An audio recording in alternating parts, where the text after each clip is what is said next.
Freerice is a game which lets me answer questions to end world hunger. For every question I get right, 10 grams of rice or another food gets donated to the World Food Program. I can choose from multiple categories, such as philosophy, history, or some different languages. The game wants me to get smarter while making a difference for people around the world. This seems great! 2 birds and 1 stone. However, after playing it for a little while, this seems strange.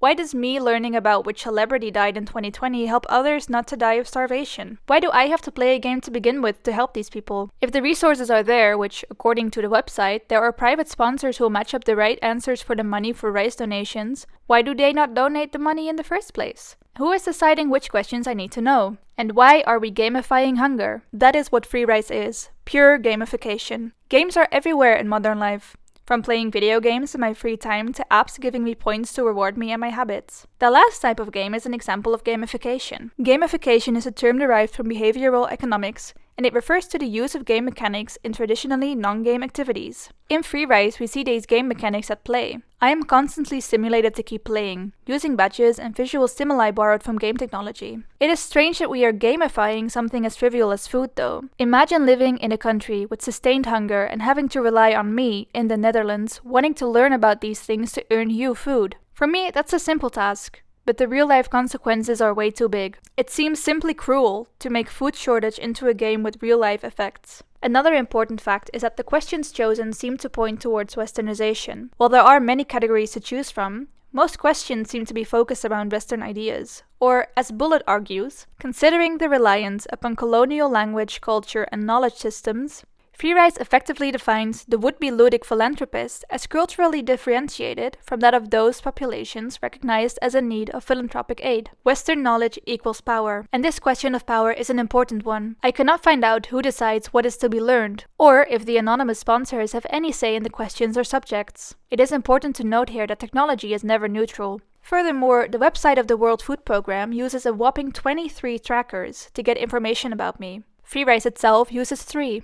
Those trackers mean that my personal data, such as my IP address, navigation to and through the website, and questions answered, are available for the sponsors of Freerice. Since my data is worth a lot of money, it seems to me that we can find a business model here. My data in exchange for rice. But let's get back to the game itself. It has become clear that in this position, the children shown on the front page of the website are the victims, and I, the Westerner, am their savior.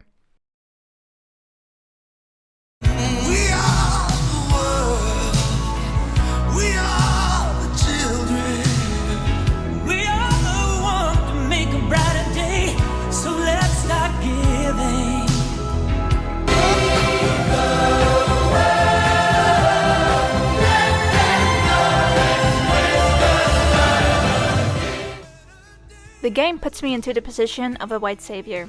According to an influential article about the white savior industrial complex, a white savior is somebody from Europe or America who can go to Africa and become a godlike savior, or at the very least have his or her emotional needs met.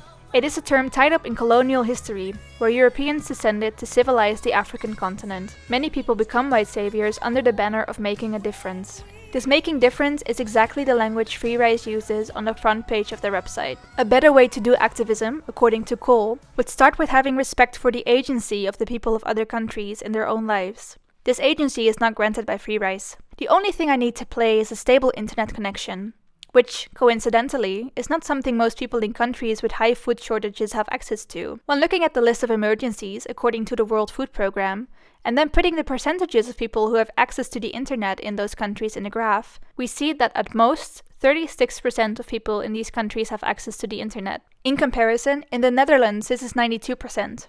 So the game argues to want to make a difference, without realizing that the people suffering of hunger do not have the means to access this. And even if they did, it would be quite cruel to only give a child a bowl of rice when it can answer 10 questions about the English language. So in this moment, I have become a white savior.